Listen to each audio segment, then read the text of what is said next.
Je m'appelle Patty Emerson.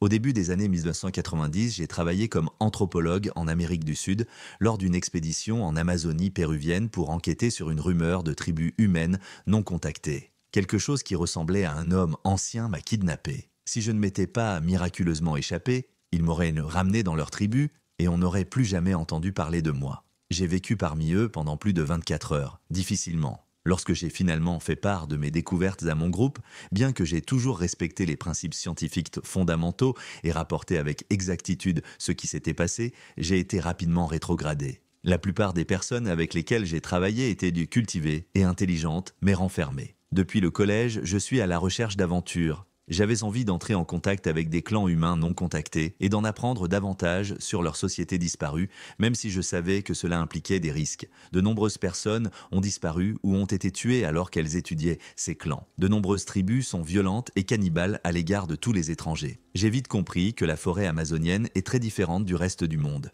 Il y a des risques que personne ne peut prévoir et les clans humains en sont simplement les gardiens. Le périlleux terrain montagneux ne pouvait être traversé que par un hélicoptère qui faisait office de grand mur entre le monde civilisé et le vaste univers inconnu de la forêt tropicale. Nous sommes arrivés à moins de 30 km d'une tribu que l'on disait se trouver dans cette région. Cette théorie était basée sur plusieurs vues aériennes de huttes dispersées qui ressemblaient aux abris de Moshe Pieros. La canopée était si épaisse que l'observation par hélicoptère ne permettait pas d'obtenir une image exacte de la faune.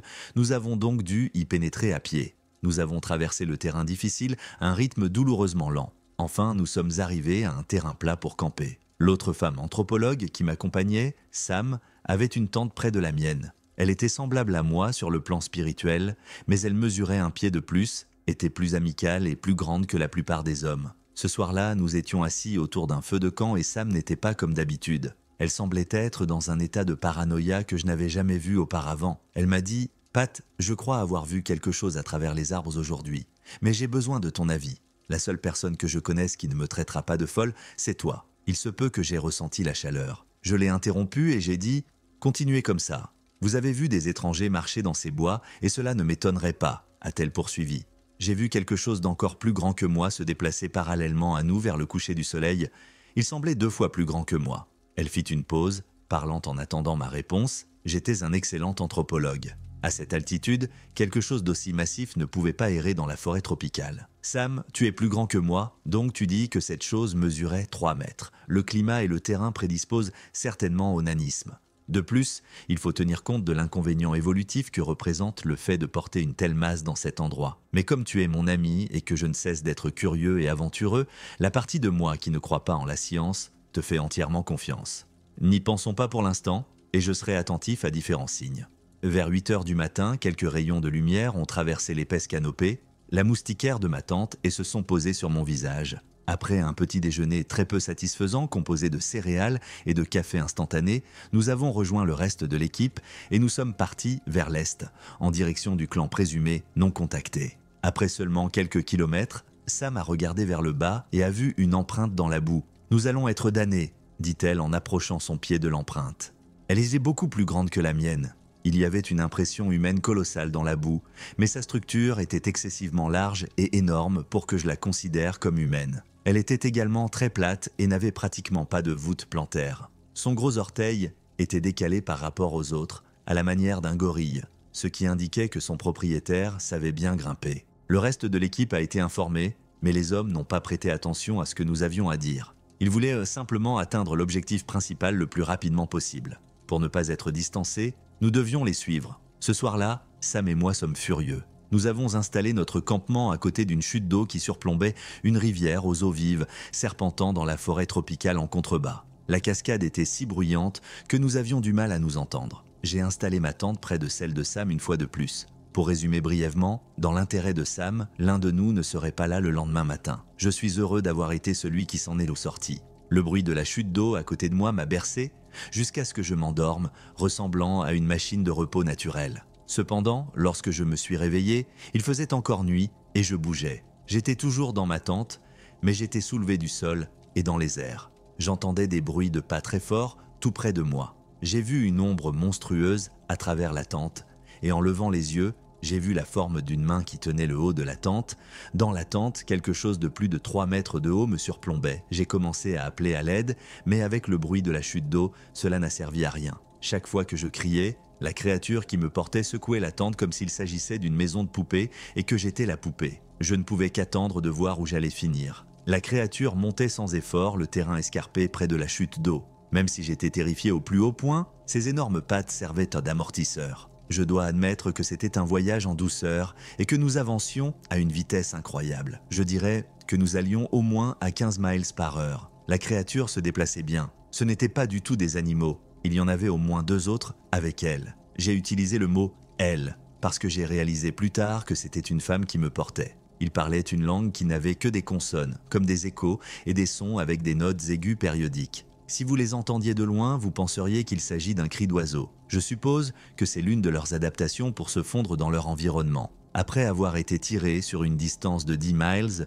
à une vitesse incroyablement élevée sur des terrains variés, nous nous sommes finalement arrêtés. Même si je n'avais aucune idée de l'endroit où je me trouvais, je pouvais encore entendre la rivière à ma droite, ce qui m'a aidé à trouver mon chemin. D'un ton apparemment joyeux, on m'a déposé sur le sol de la tente. La femme qui me portait a dit quelque chose d'une voix forte et pleine, prononçant mon apparence, et en quelques minutes, entre 10 et 20 paires de jambes ont entouré la tente. Je peux affirmer avec certitude qu'ils parlaient une langue aussi planifiée et structurée que l'anglais. Les mots remplaçaient les cris et les hurlements dans leur communication. Ils ont fini par déchirer la tente et j'ai vu les visages inquiets et curieux de 8 êtres noirs qui m'encerclaient. Bien que leurs visages soient larges et rugueux, leurs yeux affichaient une certaine intelligence, voire de la sympathie. Ils riaient tous et m'imitaient, en levant les mains et en sautant au fur et à mesure de mes gestes. Je ne savais pas quelles étaient leurs intentions. Finalement, l'un de leurs enfants s'est approché de moi avec un bâton aiguisé, l'a pointé vers moi en le lançant en l'air et en criant.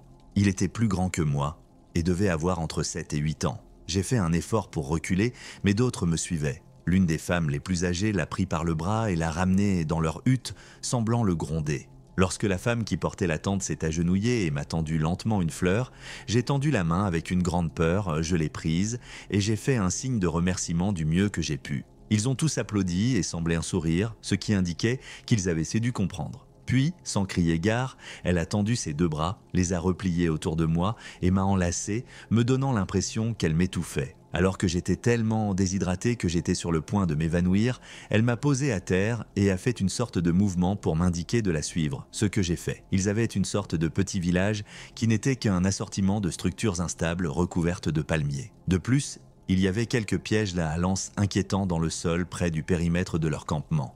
Je me suis rendu compte qu'ils devaient être rassemblés pour le petit déjeuner, car c'était le matin. La femme m'a forcé à m'asseoir sur un banc au milieu du village primitif. Un tronc qui ressemblait à un totem avait beaucoup d'encoches et de gravures devant lui.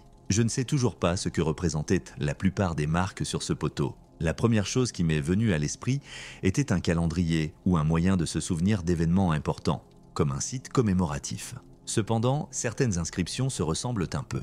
Elle a pointé du doigt l'une des inscriptions qui semblait représenter une figure humaine avec les bras levés. Puis m'a désigné. Elle a dit « Amama » et je l'ai répété. Elle eut un léger sourire et montra une autre gravure, plus complexe, d'elle-même. Elle a dit « Amaya » en se désignant elle-même. Je l'ai répété et elle a fait un bruit joyeux. En outre, j'ai pu distinguer un véritable sourire sur son visage. Il était intéressant d'apprendre que le mot « Amaya » représentait leur peuple, car il était très similaire au mot qu'ils utilisent pour désigner les humains, Amama. De plus, je crois que son nom était le 2e mot. Le fait qu'elle semblait m'apprécier me rassurait quelque peu. De plus, j'ai pensé que s'ils avaient voulu me tuer, je serais déjà mort. Mais ne vous méprenez pas. Je cherchais un moyen de m'échapper. Je n'avais pas l'intention de passer le reste de ma vie dans la forêt tropicale. Lorsque les rayons du soleil se frayèrent enfin un chemin à travers la canopée, tout le clan se rassembla autour de la hiérarchie de commandement pour manger. Les amphibiens et la végétation de la jungle constituaient leur régime omnivore. Ils m'ont fourni de la nourriture, mais je n'y ai même pas touché, car je n'avais pas faim. Une fois que tout le monde a eu fini de manger, il semble que les hommes et les femmes les soient partis chacun de leur côté. La femme m'a emmené sur une corniche surplombant la rivière, où de nombreuses autres créatures féminines s'étaient rassemblées.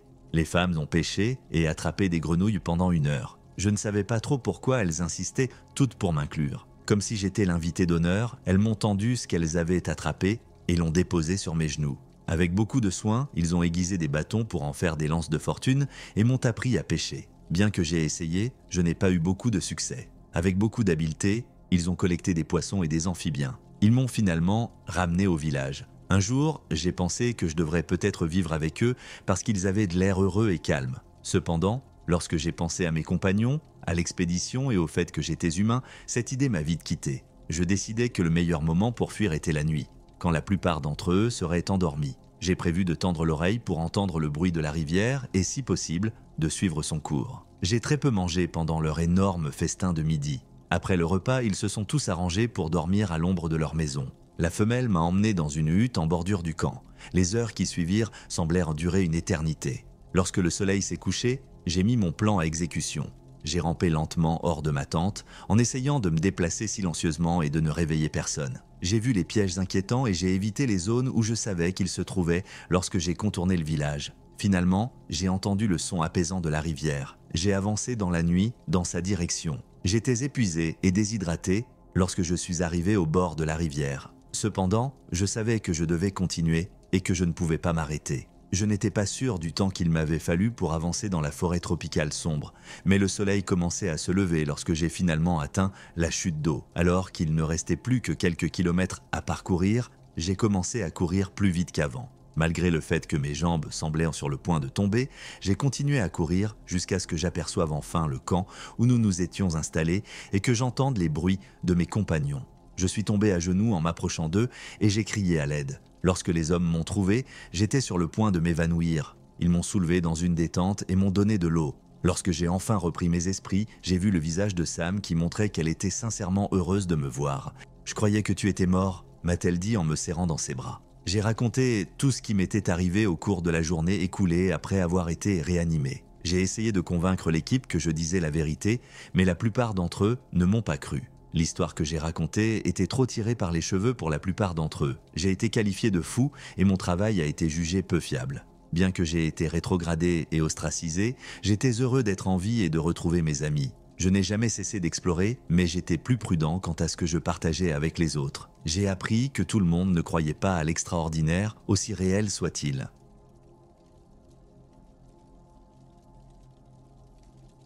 Je m'appelle Alexei et je travaille comme anthropologue depuis le début des années 2000. En 2018, je suis parti en expédition dans l'Himalaya pour enquêter sur les légendes de Bigfoot, le Yéti. Malgré le scepticisme de mes collègues, j'ai toujours été convaincu que quelque chose d'extraordinaire pouvait se cacher dans ces montagnes. Mon objectif n'était pas seulement de confirmer ou d'infirmer l'existence du Yéti, mais de comprendre quel type de créature pouvait être à l'origine de ces légendes. L'expédition était composée de 6 personnes et nous étions bien préparés aux conditions difficiles de l'Himalaya. Le voyage a été ardu.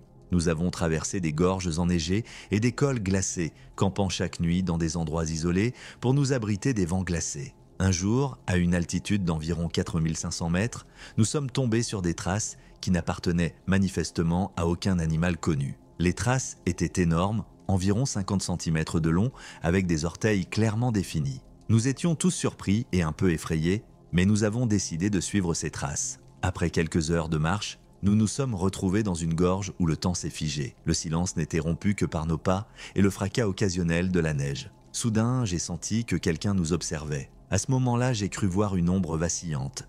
L'essence exacerbée et la tension qui s'était accumulée au cours des derniers jours m'ont rendu méfiant. Soudain, nous avons entendu un puissant grondement qui résonnait dans les gorges. Je me suis retourné et j'ai vu une silhouette qui se tenait au sommet de la falaise. C'était une créature énorme, d'environ 3 mètres de haut, couverte d'une épaisse fourrure blanche. Ses yeux brillaient d'une lumière jaune et elle nous regardait droit dans les yeux. « C'est Bigfoot », a chuchoté mon collègue Ivan, même si nous le savions tous déjà. La créature est restée immobile comme si elle évaluait notre groupe. Puis elle est descendue du haut de la falaise et a commencé à s'approcher lentement. Nous nous sommes figés, ne sachant que faire. Il se déplaçait avec une grâce surprenante pour sa taille et j'ai remarqué que ses mouvements ressemblaient à ceux d'un humain, mais avec une force animale distincte. Alors que le Yéti s'approchait, j'ai levé les mains pour montrer que nous n'étions pas une menace. La créature s'est arrêtée à quelques mètres de nous et nous a observés attentivement. Ses yeux n'exprimaient pas d'agressivité, mais plutôt de la curiosité. Nous sommes restés ainsi pendant quelques minutes jusqu'à ce que la créature se retourne et retourne lentement dans les montagnes. Mais ce n'était que le début. Cette nuit-là, je n'ai pas pu dormir. J'étais hanté par l'idée de rencontrer Bigfoot. Vers minuit, j'ai entendu un bruissement à l'extérieur de notre tente. Je suis sorti et j'ai vu une silhouette au loin qui brillait au clair de lune. Elle restait immobile comme si elle attendait quelque chose. J'ai pris ma torche et en essayant de ne pas faire de bruit, j'ai marché vers l'endroit. Lorsque je me suis approché, le Yéti avait disparu. À sa place, j'ai trouvé d'étranges marques dans la neige, comme si quelqu'un avait laissé un message. Il y avait des symboles gravés dans la neige qui ressemblaient à d'anciennes runes. J'ai pris quelques photos et je suis retourné au camp. Le matin, j'ai montré les photos à mes collègues et nous avons décidé de retourner à cet endroit. Lorsque nous sommes arrivés, les marques avaient été effacées comme si elles n'avaient jamais existé. Mais nous avons trouvé d'autres traces de Bigfoot tout autour et elles nous ont conduits plus loin dans les montagnes. Nous avons continué à suivre la piste pendant des jours jusqu'à ce que nous tombions sur une ancienne ruine cachée au plus profond des montagnes. C'était un temple abandonné recouvert d'une croûte de glace. À l'intérieur, nous avons trouvé de vieux écrits et des dessins représentant Bigfoot. Ils étaient exécutés avec tant de détails qu'ils ne laissaient aucun doute sur le fait que ces créatures avaient vécu ici il y a des siècles. Mais la chose la plus frappante était que sur les murs du temple se trouvaient des images d'humains et de yétis interagissant les uns avec les autres. Il semble que les humains et les yétis aient autrefois vécu en harmonie. Nous avons trouvé de vieux manuscrits écrits dans une langue inconnue. Parmi eux se trouvèrent des pages décrivant les rituels et les coutumes des yétis. L'un des rituels mentionnait un objet sacré qui permettait de communiquer avec ces créatures. Nous avons décidé d'approfondir nos recherches et nous avons trouvé cet artefact, une pierre ancienne avec des symboles gravés. Lorsque j'ai touché la pierre, j'ai ressenti une étrange chaleur, comme si elle prenait vie sous mes doigts. Soudain, j'ai entendu une voix dans ma tête, profonde et apaisante. Elle s'exprimait dans une langue inconnue, mais j'en comprenais chaque mot. C'était un message du Yéti, expliquant qu'ils étaient les gardiens de ces montagnes et les protecteurs des connaissances anciennes. Les Yétis nous demandaient de ne pas troubler leur paix et de préserver le secret de leur existence. Je me suis rendu compte que notre présence ici pouvait troubler leur paix et avoir des conséquences désastreuses. Nous avons décidé de quitter le temple et de rentrer chez nous en gardant ce secret dans nos cœurs. À notre retour, j'ai fait part de notre découverte à mes collègues, mais beaucoup d'entre eux ne m'ont pas cru. Ils pensaient que j'avais succombé aux illusions et à la fatigue. Pourtant, je savais que ce que nous avions vu était réel. Cette rencontre a changé ma vie et m'a montré qu'il y avait encore beaucoup de choses inexplorées et mystérieuses dans le monde. J'ai poursuivi mes recherches, mais avec une nouvelle approche, un respect et un intérêt pour l'inconnu. Ma rencontre avec Bigfoot m'a rappelé que nous ne sommes pas seuls au monde et qu'il existe des choses que la science ne peut pas encore expliquer.